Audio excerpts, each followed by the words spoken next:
കേൾക്കുമ്പോഴൊക്കെ ഒരു വേദനയുണ്ട്. പൊട്ടിത്തകർന്ന കിനാവിന്റെ വയ്യത്ത് കെട്ടിപ്പിടിച്ച് കരയുന്ന പെണ്ണെ എന്ന് ബാബുക്ക പാടുന്നത് കേട്ടാൽ മനുഷ്യജന്മമുള്ളവർ കരഞ്ഞു പോകും. അത്ര ആർദ്രമായ നിലവിളി പോലുള്ള പാട്ടുകൾ.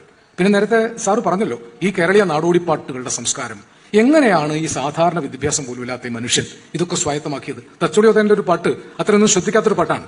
ഏഴിമലക്കാടുകളിൽ കൊന്ന പൂത്ത മാസം ഏലമണി തേടി ദൂരെ എൻ കുറവൻ പോയി, കുറവനോതുന്ന കുഴലു കേൾക്കാതെ ഉറക്കമില്ലെനിക്കിന്നും. ഇത് നമ്മുടെ കൊടുത്തിപ്പാട്ടാ.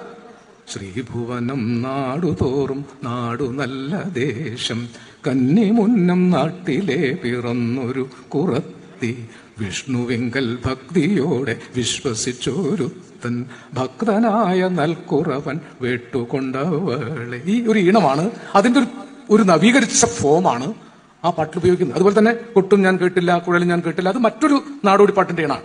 അതൊന്ന് വളരെ വ്യത്യസ്തമാണ്.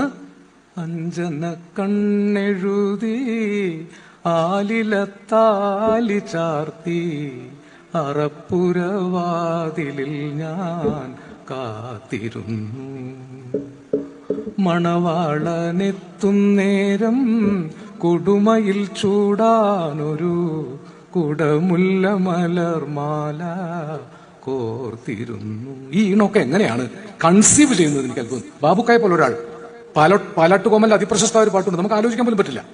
ചന്ദന പല്ലക്കിൽ വീടു കാണാൻ വന്ന ഗന്ധർവരാജകുമാര, ഓ അപ്സര രാജകുമാരി, പഞ്ചമി ചന്ദ്രിക പെറ്റുവളർത്തിയ അപ്സര രാജകുമാരി.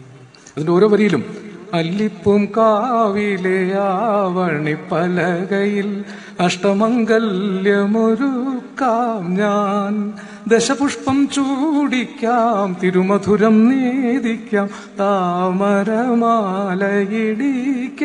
ഞാൻ, തങ്കത്തമ്പുരു മീട്ടുക മീട്ടുക ഗന്ധർവരാജകുമാര. ഈ ജയജയന്തി എന്ന രാഗത്തിൽ ഇങ്ങനൊരു പാട്ട് അതിനു മുമ്പും ഉണ്ടായിട്ടില്ല, അതിന് ശേഷവും ഉണ്ടായിട്ടില്ല. ഇതാണ് ബാബുക്ക. ബാബുക്ക ചിട്ടപ്പെടുത്തിയത് പോലെ ഒരു പാട്ട് അതിനു മുമ്പ് ആരും ചിട്ടപ്പെടുത്തിയിട്ടില്ല, അതിനുശേഷം ആരും ചിട്ടപ്പെടുത്തിയില്ല. ബാബുക്ക ചിലപ്പോൾ പറയും ഇതൊക്കെ ഞാൻ ചിലത് കേട്ടിട്ടുണ്ടാക്കുന്നതാണ്. എന്നോട് ഷാബായി പറയാണ്, ബാബുക്ക പറയാണ് ഇത് ഞാൻ ഉണ്ടാക്കണമെന്നല്ല, ഞാൻ പലതും കേട്ടുണ്ടാക്കുന്നതാണ്. അതിന് അദ്ദേഹം ഉദാഹരണം പറഞ്ഞത് ചോദ്വിങ്ക ചാന്ത് ഹോ യാപ് താബ് ഹോ जो भी हो तुम खुदा की कसम लाजवाब हो, ചോദ്വിൻ കച്ചാന്തു. രവി ഉസ്താദിന്റെ പാട്ടില്ലെങ്കിൽ ഞാൻ എങ്ങനെയാണോ മറ്റേ പാട്ടുണ്ടാക്കുക? ഏതാ ഒരു പറയുന്ന പാട്ട്? വാസന്ത പഞ്ചമി നാളിൽ വരുമെന്നൊരു കിനാവ് കണ്ടു, കിളിവാതിലിൽ മിഴിയും നട്ട് കാത്തിരുന്നു ഞാൻ. ഇത് വല്ല ബന്ധമുണ്ടോ? എവിടെയോ ഒരു രാഗത്തിന്റെ ബന്ധമേ ഉള്ളൂ. പക്ഷെ അത് കേട്ടുണ്ടാക്കിയതാണെന്ന് പറയാൻ മാത്രം നിഷ്കളങ്കതയും ശുദ്ധതയും ഉണ്ടായിരുന്ന പാവം മനുഷ്യനായിരുന്നു. ഓരോ പാട്ടും വിസ്തരിക്കാൻ സമയമില്ല, കാരണം പാട്ടുകളിൽ പാടാൻ പോവാണ്. പക്ഷേ നേരത്തെ പറഞ്ഞതുപോലെ മലയാളത്തിന്റെ ഏറ്റവും ലക്ഷണമൊത്ത ഗസലുകൾ ആദ്യമായി പി ഭാസ്കരനും ബാബുരാജും ചേർന്നാണ് ഉണ്ടാക്കിയത്. പൊന്തിവരും സങ്കൽപ്പത്തിൻ പൊന്നശോക മലർവനിയിൽ ചന്തമെഴും ചന്ദ്രികത്തൻ ചന്ദന മണിമന്ദിരത്തിൽ സുന്ദര വസന്തരാവിൻ ഇന്ദ്രനീല മണ്ഡപത്തിൽ സുന്ദര വസന്തരാവിൻ ഇന്ദ്രനീല മണ്ഡപത്തിൽ എന്നുമെന്നും താമസിക്കാൻ എൻ്റെ കൂടെ പോരുമോ നീ പ്രാണസഖി? ഞാൻ വെറുമൊരു പാമരനാം പാട്ടുകാരൻ, ഗാനലോക വീഥികളിൽ വേണൂതും ആട്ടിടയൻ, പ്രാണസഖി ഞാൻ. സിന്ധു ഭൈരവി എന്ന രാഗം പഠിപ്പിക്കാൻ ഈ ഗസൽ പഠിപ്പിച്ചാൽ മതി, ഈ ഗസൽ കഴിപ്പിച്ചാൽ മതി. ഇങ്ങനെയാണ് ബാബുക്കായെ കുറിച്ച് പണ്ട് പറയാറുള്ളത്. ഈ രാഗത്തിന്റെ പേരിൽ അറിയപ്പെടുന്ന ഒരു യമൻ ബാബുക്ക എന്നാണ്. യമൻ ബാബുക്ക എന്ന് പറഞ്ഞാൽ യമനായ കാലനായ ബാബുക്കല്ല, യമൻ കല്യാണം എന്ന രാഗത്തിൽ എത്രയോ പാട്ടുകൾ അദ്ദേഹം ഉണ്ടാക്കി. അതിലൊരു പാട്ടാണ് തമ്പി സാറിവിടെ പാടിയ തളിരിട്ട കിനാക്കൾ തൻ താമരമാല വാങ്ങാൻ വിളിച്ചിട്ടും വരുന്നില്ല വിരുന്നുകാരൻ. അതാണ് നിരിഗരി സദ നിരിഗാഗപരി. അതാണ് ആ രാഗം. അതാണ് ഈ രാഗത്തിൽ ഒരുപാട് പാട്ടുകളുണ്ട്. നേരത്തെ പറഞ്ഞ കന്നി നിലാവത്ത് കസ്തൂരി പൂശുന്ന കൈതേ കൈതേ കൈനാറി കയ്യിലിരിക്കണ പൂമണമിത്തിരി കാറ്റിന്റെ കയ്യിൽ കൊടുത്താട്ടെ, കാറ്റിന്റെ കയ്യിൽ കൊടുത്താട്ടെ. ഇത് രണ്ടും രണ്ട് യമന അല്ലെ. നേരത്തെ പറഞ്ഞ തളിരിട്ട കിനാക്കൾ കേട്ടിട്ട് ഈ പാട്ട് കേൾക്കുമ്പോൾ അതിലാ ഒരു രാഗത്തിന്റെ ഛായ ഉള്ളൂ. രണ്ട് തരത്തിലുള്ള പാട്ടുകളാണ്, ഒന്നിന്റെ പകർപ്പല്ല. മൂന്നാമതൊരു പാട്ട് കേട്ടാൽ നിങ്ങൾ അതിലേറെ അത്ഭുതപ്പെടും. ആരാധികയുടെ പൂജാകുസുമം ദൂരെറിഞ്ഞു ദേവൻ, ദൂരെറിഞ്ഞു ദേവൻ. പാപിയെ വെള്ളിയിൽ തള്ളി അമ്പലഗോപുര വാതിലടച്ചല്ലോ. ആരാധികയുടെ പൂജാകുസുമം ദൂരെറിഞ്ഞു ദേവൻ, ദൂരെറിഞ്ഞു ദേവൻ. എന്തൊരു സങ്കടമാണല്ലേ. പാപിയെ വെളിയിൽ തള്ളി അവിടെ ആ വരിക്കകത്ത് അമ്പലഗോപുരവാതിൽ അടച്ചല്ലോ. ഇത് ഭാസ്കര മാഷ് എഴുതുമ്പോൾ ഇല്ലാത്തൊരു ഫീലാണ്. പാപിയെ വെളിയിൽ തള്ളി അമ്പലഗോപുര വാതിലടച്ചല്ലോ. ഈ സനാതന ജന്മസങ്കടം എന്നൊക്കെ പറയുന്ന ഒരു സങ്കടം പാട്ടിലേക്ക് സന്നിവേശിപ്പിക്കുക. ഇത് ബാബുക്കായുടെ അസാധാരണമായ കയ്യൊതുക്കമായിരുന്നു. പലതരം പാട്ടുകളുണ്ട്. നേരത്തെ പറഞ്ഞ പോലെ വെളുക്കുമ്പം കുളിക്കുവാൻ പോകുന്ന വഴിവക്കിൽ വേലിക്കൽ നിന്നവനെ കൊച്ചു കിളിച്ചുണ്ടൻ മാമ്പഴം കടിച്ചും കൊണ്ടെന്നോട് കിന്നാരം പറഞ്ഞവനെ. ആ പാട്ടിന്റെ ഈണമല്ല ഈ പറയുന്നത്. നേരത്തെ പറഞ്ഞ മാഷ് സാർ ഇതൊക്കെ പറഞ്ഞു. കൺമണി നീയൻ കരം പിടിച്ചാൽ കണ്ണുകളെന്തിനു വേറെ, എനിക്ക് കണ്ണുകളെന്തിനു വേറെ. കണ്ണു കാണാത്തവന്റെ സങ്കടമാണ്. കാണാനുള്ളത് കരളിൽ പകരാൻ, കാണാനുള്ളത് കരളിൽ പകരാൻ ഞാനുണ്ടല്ലോ ചാരേ, കണ്ണായി ഞാനുണ്ടല്ലോ ചാരേ.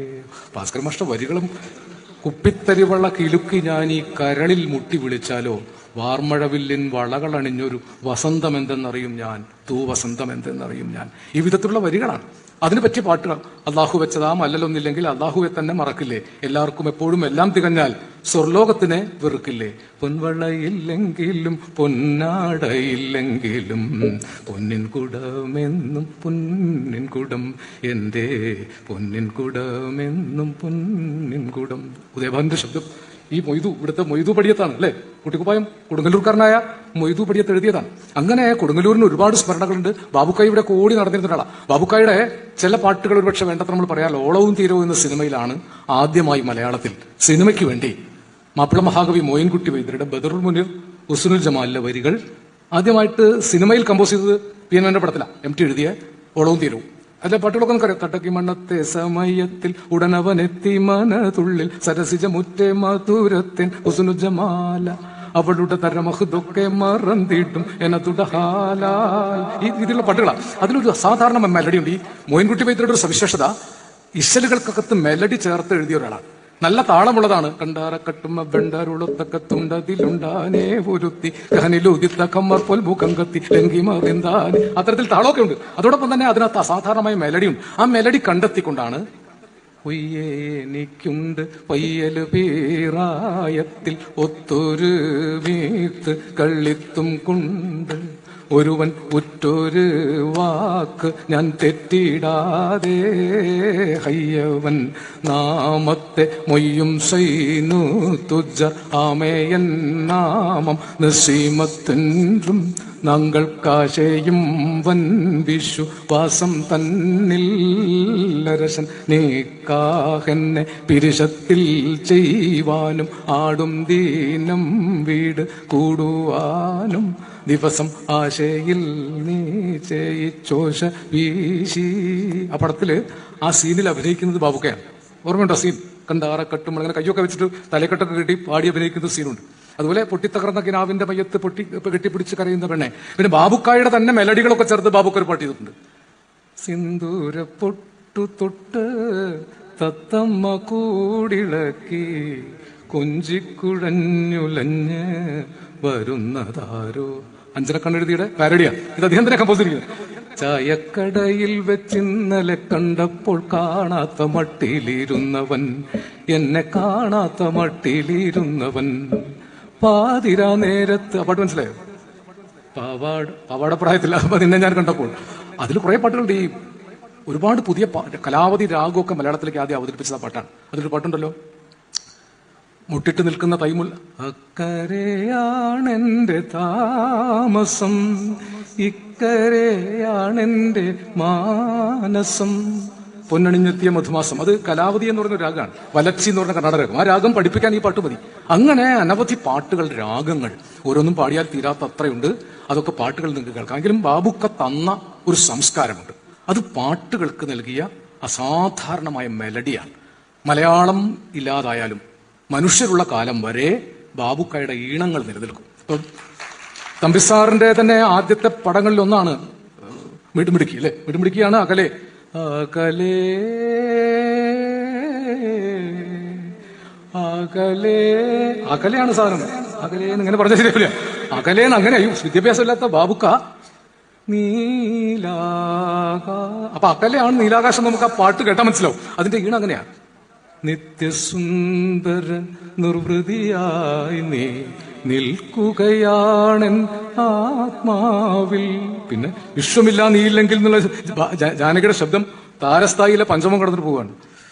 നിത്യസുന്ദര നിർവൃതിയായി നീ നിൽക്കുകയാണ് എൻ ആത്മാവിൽ, വിശ്വമില്ല നീ ഇല്ലെങ്കിൽ വീണടിയും ഞാൻ ഈ മണ്ണിൽ. അതൊക്കെ എഴുതിയ മനുഷ്യനായിരിക്കുന്നു. ആ കൈയൊന്ന് തൊടാനും കൈകൂപ്പാനും ആണ് ഞാൻ വന്നത് വാസ്തവത്തിൽ. അതൊക്കെ ഏത് കാലത്താണ് എഴുതിയിരിക്കുന്നത്? മിടുമിടുക്കി പോലുള്ള പടത്തിലുള്ള പാട്ടുകൾ. പിന്നീടും ബാബുക്ക കുടകിലെ വസന്തമായി വിരിഞ്ഞവൾ നീ, എന്റെ കരളിന്റെ പൂക്കണിയായി വിടർന്നവൾ നീ. അതും തമ്പിസാറിന്റെ പാട്ടാ. ചന്ദ്രബിംബം നെഞ്ചിലേറ്റും പുള്ളിമാനേ നീ, എന്റെ മുന്നിൽ തുള്ളി വന്നതെന്തിനാണ്? കാളിദാസൻ കണ്ടെടുത്ത കന്നിമാനേ നിൻ കണ്ണിലെന്റെ കൊമ്പ് കൊണ്ട് തെങ്ങിനാണ്. അതിലെ ആ വരികൾ ശ്രദ്ധിച്ചോ? കാളിദാസൻ കണ്ടെടുത്ത കള്ളിമാൻ നിന്റെ കണ്ണിൽ എന്റെ കൊമ്പ് കൊണ്ടതെങ്ങനാണ്. അത് കാളിദാസന്റെ ഒരു കൽപ്പനയാണ്. ഈ പെൺമാൻ ആൺമാനിന്റെ അടുത്ത് കണ്ണിലെ കരട് എടുക്കാൻ വേണ്ടി കണ്ണിങ്ങനെ കൊണ്ടുവച്ചു കൊടുക്കും. അപ്പൊ ആൺമാൻ അതിന്റെ കൊമ്പ് കൊണ്ട് പതുക്കെ കണ്ണിലെ കരടെടുത്ത് മാറ്റും. ഏതെങ്കിലും ഭർത്താവിന്റെ അടുത്ത് പെണ്ണുങ്ങൾ ഇപ്പൊ കണ്ണുകൊണ്ട് വെച്ചു കൊടുക്കും. കണ്ണ് കുത്തിപ്പൊട്ടിക്കുമെന്ന കാര്യത്തിൽ യാതൊരു സംശയമില്ല. പക്ഷേ കലമാനിന് യാതൊരു. അതാണ് കാളിദാസനെയാണ് കറന്നെടുത്ത് തമ്പിസാർ നമുക്ക് തന്നത്. ഞാൻ തമ്പിസാറിലേക്ക് സ്വിച്ച് ഓവർ ചെയ്താൽ വിഷയം മാറും. അവിടെ തമ്പിസാറിലേക്ക് ഇപ്പോൾ സ്വിച്ച് ഓവർ ചെയ്യുന്നില്ല. ഒരുപാട് പാട്ടുകൾ തമ്പിസാറിന്റെ ചെയ്തിട്ടുണ്ട്. എനിക്കതിൽ ഏറ്റവും പ്രിയപ്പെട്ട അവസാന കാലത്താണ് ലേഡീസ് ഹോസ്റ്റലിന് വേണ്ടി ജീവിതേശ്വരിക്കേകുവാനൊരു പ്രേമലേഖനമെഴുതി രാഗപൗർണമി മേഘപാളിയിൽ ഗാനമെഴുതും രാവിൽ, ഗാനമെഴുതും രാവിൽ. ഇതൊക്കെ പാടലെളുപ്പമല്ല കേട്ടോ, ഇതൊക്കെ പറയാൻ എളുപ്പമാണ്. പക്ഷെ ബാബുക്ക ഉണ്ടാക്കിയിരിക്കുന്നത് എന്നെ കൊണ്ട് പാടാൻ പറ്റില്ല. ഞാൻ പക്ഷെ അത് പാടാതെ പറഞ്ഞു തരാൻ പറ്റില്ല. അതായത് പറ്റും. അതില് ആ മയക്കുന്ന മയിൽപ്പീലി, എന്റെ വാനം, എന്റെ മിഴിയണകൾ, മന്മഥന്റെ മലരമ്പിൻ ആവനാഴികൾ, ആ വരികൾക്കൊക്കെ കൊടുത്തിരിക്കുന്ന ഈണം, ഈ വരികളെ അറിഞ്ഞാണ് അദ്ദേഹം ഈണം കൊടുക്കുന്നത്. വയലാറിന്റെ അധികം പാട്ടുകൾ എഴുതിയിട്ടില്ല, കമ്പോസ് ചെയ്തിട്ടില്ല. ഒരു പ്രശസ്തമായ പാട്ടുണ്ട്, പക്ഷെ നിങ്ങൾക്ക് ആ പാട്ടിന്റെ ഒരു സൗന്ദര്യം വീണ്ടും വീണ്ടും കേൾക്കാൻ തോന്നുന്നൊരു പാട്ടാണ്. ഞാൻ പാട്ടിലേക്ക് വരാം. അസ്തമന കടലിന്നകലെ അകലെ അകലെ, അത്ര അകലെയാണ്, അടുത്തല്ല. അസ്തമന കടലിന്നകലെ അകലെ അകലെ അജ്ഞാത ദ്വീപിലെ അരയന്നങ്ങളെ തിരമാലകളെ ആരുദൂതിനയച്ചു നിങ്ങളെ, ആരുദൂതിനയച്ചു. അസ്തമന കടലിൻ, ആ വരികൾക്കൊക്കെ കൊടുക്കുന്ന ഊന്നലുകളാണ്. അതിനെ വ്യാഖ്യാനിക്കാൻ, എഴുതിയ വരികളെ പാട്ടുകൊണ്ട് വ്യാഖ്യാനിക്കാം. വിദ്യാഭ്യാസം വളരെ കുറഞ്ഞ ഒരാളാണെന്ന് ആലോചിക്കണം. സാങ്കേതികമായിട്ട് വിദ്യാഭ്യാസം വളരെ കുറഞ്ഞ ഒരാൾ ഒരു പാട്ടിന്റെ സൂക്ഷ്മ സൗന്ദര്യത്തെ എത്ര മനോഹരമായിട്ടാണ് വ്യാഖ്യാനിക്കുന്നത്.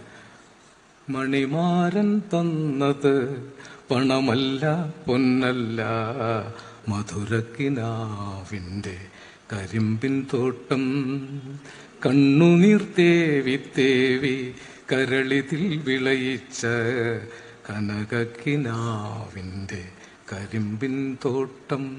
ഇത് ഓളവും തിരുവെന്ന സിനിമയില്ല. ഇങ്ങനെ എത്രയെത്രയോ അനശ്വരങ്ങളായ പാട്ടുകൾ ആര് തിരിച്ചറിഞ്ഞു ബാബുക്കായ?